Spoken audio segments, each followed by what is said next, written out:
अस्सलाम वालेकुम। Today our topic of discussion is molecular level. पिछली दफ़ा हमने वीडियो में जो है ना सब एटॉमिक और एटॉमिक लेवल पढ़ा था, अब हम मॉलिक्यूलर लेवल पढ़ेंगे। तो अगर मॉलिक्यूल की हम डेफिनेशन देखें तो यहाँ पे आपको मॉलिक्यूल की डेफिनेशन नज़र आ रही होगी। A molecule is a smallest part of a compound that retains the property of the compound. That compound molecule क्या है? स्मॉलेस्ट पार्ट है किसी भी कंपाउंड का, और जो कंपाउंड की एक प्रॉपर्टी होती है मॉलिक्यूल की भी वही प्रॉपर्टी होती है। ठीक है, जैसे कि अगर हम वाटर की एग्जांपल ले लें तो H2O एक मॉलिक्यूल है वाटर का। ठीक है, तो पूरा का पूरा वाटर अगर हम लोग ग्लास में लें तो उस पूरे की पूरी की जो प्रॉपर्टीज़ है ना वो उस मॉलिक्यूल की वजह से हैं। अगर हम आगे देखें, इन ऑर्गेनिजम्स बायो एलिमेंट्स, जो बायो एलिमेंट्स है ना यूजुअली वो अकेले नहीं रहते। आपने कभी ये नहीं सुना होगा कि ओ या ओ लिखा नहीं होगा कि खाली ओ लिखा हो या खाली एच लिखा हो। हम लोग हमेशा O2 लिखते हैं, H2 लिखते हैं, N2 लिखते हैं। ठीक है, तो ये जो एलिमेंट्स होते हैं ना हमारे पास, नाइट्रोजन, ऑक्सीजन वगैरह, ये जो है ये अकेले नहीं रहते। ये बहुत रिएक्टिव होते हैं, रिएक्शन करते हैं, और कई दफ़ा रिएक्शन करते हैं सिमिलर। हाइड्रोजन हाइड्रोजन के साथ रिएक्शन करेगा, और कई दफ़ा ये ऑपोजिट डिफरेंट एटम्स के साथ रिएक्शन करते हैं और ये मॉलिक्यूल्स बना लेते हैं। फॉर एग्जांपल वाटर के अंदर हाइड्रोजन वाटर रिएक्शन करता है तो H2O बन जाता है। ठीक है, तो ये एक मॉलिक्यूल बन जाता है। अब इसके बाद हम देखते हैं bio molecule. Bio molecule, bio means life. ठीक है, तो ऐसे मॉलिक्यूल जो कि लिविंग ऑर्गेनिजम्स के अंदर प्रेजेंट होते हैं उन मॉलिक्यूल्स को हम कहते हैं बायो मॉलिक्यूल्स। अच्छा, अब हंड्रेड्स ऑफ बायो मॉलिक्यूल्स मौजूद हैं हमारी बॉडी के अंदर। ठीक है, जो कि these molecules are building material, ये हमारी बॉडी को बिल्ड कर रहे हैं। ठीक है, और बहुत कॉम्प्लेक्स अरेंजमेंट्स और बहुत कॉम्प्लेक्स बॉन्डिंग्स मौजूद हैं इसके अंदर। अगर हम बायो मॉलिक्यूल की बात करें तो उनकी साइज़ की बेसिस पे हमने उनको 2 टाइप्स में डिवाइड कर दिया है। माइक्रो मतलब स्मॉल, स्मॉल को माइक्रो कहते हैं। ठीक है, माइक्रो मॉलिक्यूल्स वो होंगे जिनका लो मॉलिक्यूलर वेट होगा, जो हल्के फुल्के से होंगे, जिसके अंदर लेस एटम्स मौजूद होंगे, थोड़े एलिमेंट्स होंगे। ठीक है, इसकी एग्जांपल आ जाती है हमारे पास ग्लूकोज एंड वाटर। और मैक्रो मॉलिक्यूल वो है जिनका मॉलिक्यूलर वेट हाई है। इसकी एग्जांपल हमारे पास आ जाएगी स्टार्च, प्रोटीन्स एंड लिपिड्स। ये मैक्रो मॉलिक्यूल जो है ना वो थोड़ा हैवी होंगे, उनके अंदर ज़्यादा मॉलिक्यूल्स होंगे और ज़रा बड़ा सा जो है ना उनका स्ट्रक्चर होगा। ठीक है, यहाँ तक हमारा हो गया मॉलिक्यूलर लेवल कंप्लीट। इसमें से आपने मॉलिक्यूल की डेफिनेशन, बायो मॉलिक्यूल की डेफिनेशन, माइक्रो और मैक्रो मॉलिक्यूल की डेफिनेशन लाजमी कर लेनी है। नेक्स्ट हमारे पास आ रहा है ऑर्गेनेली एंड सेल लेवल। अब बायोमोलिक्यूल्स जो हैं वो भी क्या करते हैं, वो भी असेंबल हो जाते हैं, एक दूसरे के साथ मिल जाते हैं और छोटे छोटे ऑर्गेनेलीज बना देते हैं। अब ऑर्गेनेलीज क्या है? The organelles are actually subcellular structures and when they assemble together unit of life cell is form. अच्छा, अब जब ऑर्गेनेलीज बनते हैं, बायोमोलिक्यूल्स जुड़ते हैं तो ऑर्गेनेलीज बनते हैं। ऑर्गेनेलीज की एग्जांपल मैं आपको बताती हूँ, राइबोसोम, माइटोकॉन्ड्रिया, न्यूक्लियस। ठीक है, इसके अलावा गोल्जी एपरेटस, इसके अलावा और भी बहुत सारे ऑर्गेनेलीज हैं।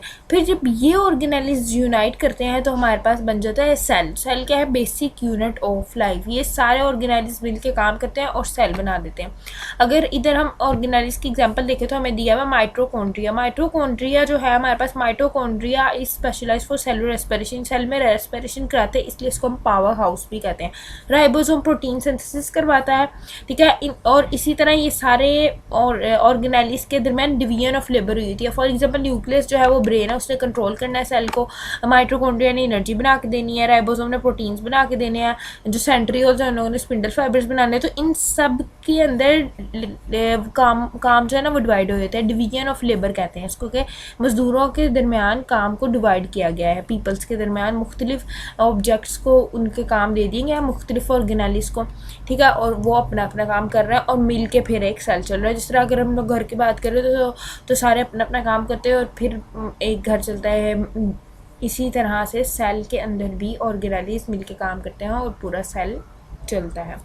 अगर हम प्रोकैरियोट्स की बात करें तो हम लोग देखते हैं कि पूरा का पूरा जो ऑर्गेनिज्म है वो सिंगल सेल से बना होता है। फॉर एग्जांपल इसमें आ जाते हैं बैक्टीरिया, साइनोबैक्टीरिया। ठीक है, और अगर हम लोग यूकैरियोट्स की बात करें, यूकैरियोट्स के अंदर जो पूरा का पूरा ऑर्गेनिज्म है वो बना होता है multi cellular organism. Multi cellular होता है वो, यानी कि वो बहुत ज़्यादा सेल्स मिलके, मिलियंस ऑफ सेल्स मिलते हैं और फिर यूनिसेलुलर ऑर्गेनिज्म जो है ना वो बन जाता है। फॉर एग्जांपल ह्यूमंस के अंदर, ठीक है, इस तरह से अगर हम लोग देखें कोई भी बर्ड देख लें, ह्यूमन देख लें, प्लांट देख लें, तो वो मल्टी सेलुलर है, ठीक है। तो उसमें ज़्यादा सारे सेल्स मिलके आपस में काम कर रहे होते हैं, और जब काम कर रहे होते हैं तो फिर वो मिल के एक ऑर्गेनिज्म की लाइफ बना देते हैं।